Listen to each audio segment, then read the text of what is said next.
Ready for some more training drills? All right, we're gonna take 2 static poses and turn it into a flow. From Savasana to sitting on the line, to Savasana to sitting on the line. I'm gonna show you what that looks like on the line with the foot on the ground, just so you have an idea before we go completely free.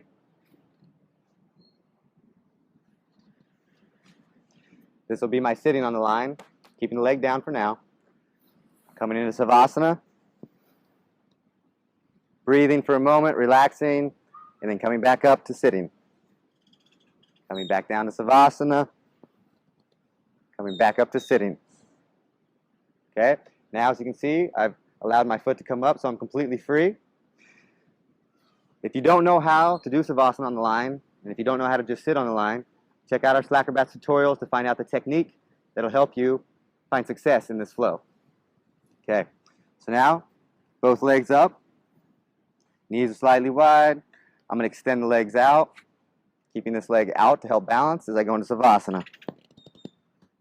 Relax here for a moment. This is something that's easy for you. I'll offer you a challenge by hooking the ankle, bringing the free foot, and hooking it over your second ankle. Breathing, come up, take the top foot off, come up to sitting. Touch both, find your complete sit, stand back out into Savasana. Come back up, sit, Savasana. Now you can do this super slow, controlled. Sit, extend, Savasana.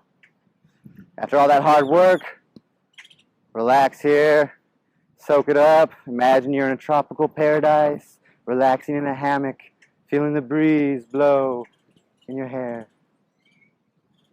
And then when you're done with that, ready to get back to training, sit up. Lay back down, come back up, lay back down, come back up. Keep training until you get tired. Remember to smile, remember to hydrate, and have fun. All right, SLACKROBATS, till next time. More training drills to come.